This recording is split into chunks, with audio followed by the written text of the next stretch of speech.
Salut, c'est Thomas du site gagner-au-parisportif.com, ravi de te retrouver aujourd'hui pour une nouvelle vidéo dans laquelle on va voir l'importance de la stabilité d'un effectif au football. Alors, je fais cette vidéo parce que je suis tombé sur cet article sur le site maligue2.fr. Alors, maligue2.fr, c'est un site que j'utilise pour mes pronos sur la Ligue 2, parce que c'est le site le plus spécialisé sur la Ligue 2 en France, et qui a pas mal d'infos sur ce championnat-là. Et donc je suis tombé sur cet article qui parle du nombre de joueurs utilisés par les clubs depuis le début de saison. Alors j'ai décidé de réagir à ça parce qu'il y a quelques années, je crois qu'il y a 2 ans, il me semble que j'avais déjà fait une vidéo sur le rapport entre les équipes qui étaient reléguées et la stabilité de l'effectif. Et donc ce que j'ai trouvé ici, ça vient encore confirmer un petit peu ce que j'avais vu il y a déjà 2 ans, ce dont j'avais parlé dans une précédente vidéo. Et donc je voulais de nouveau t'alerter là-dessus. Donc juste avant qu'on voit ça ensemble, pense à t'abonner à la chaîne YouTube, ça te permettra de recevoir une notification à chaque fois que je publie un nouveau contenu. Donc il y en a 2 par semaine, il y a une vidéo le mardi, le jeudi c'est des conseils en paris sportif, et le week-end il y a un pronostic public.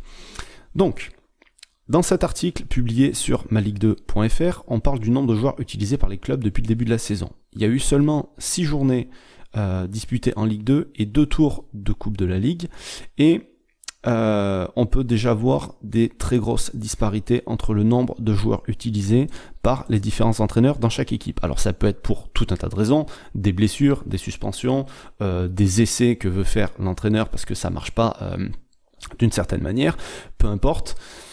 Ce que j'ai fait, c'est que j'ai copié la liste ici des équipes. Alors là, on a le premier chiffre, c'est le nombre de joueurs utilisés, et celui entre parenthèses, c'est le nombre de joueurs qui ont joué absolument tous les matchs. Donc j'ai copié cette liste là, j'ai copié le classement, j'ai tout mis dans un fichier Excel ici, et ce que je voudrais te montrer, c'est que les équipes qui utilisent le moins de joueurs, les 10 équipes qui utilisent le moins de joueurs, alors j'aurais pu m'arrêter avant comme tu le verras, ce sont les équipes qui sont les mieux classées. Par exemple Ajaccio, Valenciennes, Niort, Clermont, Chambly, Lorient, Le Havre, Rodez. Alors j'aurais pu m'arrêter là, mais je fais la démonstration en entière sur les 10 premières, et on a Le Mans. D'accord? Donc on s'aperçoit que les 9 premières équipes de ce classement-là sont les équipes, toutes ces équipes-là sont dans la première partie de tableau ici. Alors j'ai bien dit, c'est 1, 2, 3, 4, 5, 6, 7, 8, 9, 10, ouais. Et donc les 10 dernières, forcément, elles sont réparties différemment donc du coup il doit m'en manquer une là, je sais pas, enfin bon, ah oui, Auxerre qui est là, voilà. Donc à part l'exception du Mans ici, toutes les équipes sont dans la première partie du tableau.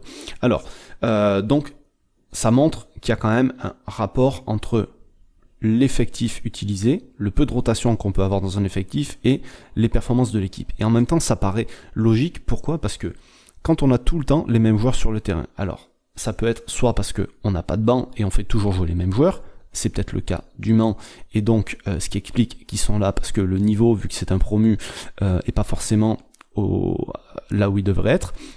Mais toutes les autres équipes, la stabilité, ça fait quoi? Ça renforce la cohésion, ça renforce les automatismes, ça renforce forcément la complicité dans le côté humain, et au niveau psychologique, forcément, quand on joue toujours ensemble, toujours avec les mêmes mecs, et qu'on a des bons résultats, on est beaucoup plus en confiance. Et ça doit se ressentir à un moment donné dans les résultats.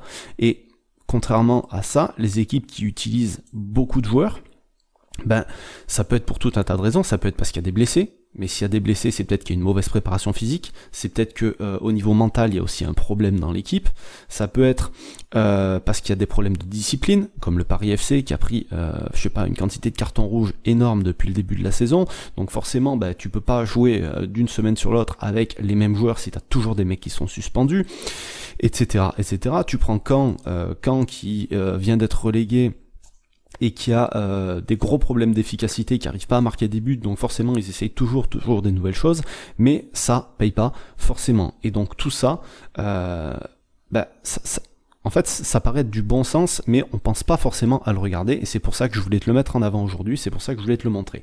On peut se faire piéger assez facilement. Alors je suis bien conscient qu'il y a beaucoup de personnes qui iront même pas jusque là, ça fait c'est pousser peut-être très très loin les analyses, mais c'est surtout des tendances à suivre, et de voir enfin, en fait, quand on est dans les paris sportifs et qu'on est spécialisé, qu'on suit certaines équipes, on va s'apercevoir qu'il y a très peu d'évolution dans l'effectif. Et si aujourd'hui tu vas à parier sur un match où tu vas, admettons, parier sur Guingamp, je sais pas, moi, t'as jamais parié sur eux, ben, c'est peut-être important de savoir ça, surtout s'ils jouent contre une équipe comme Ajaccio, Valenciennes, Auxerre, qui eux ont beaucoup plus de stabilité dans leurs effectifs. Et donc, ça pourrait avoir une influence sur ton pari au final. Donc, pense bien à regarder tout ça.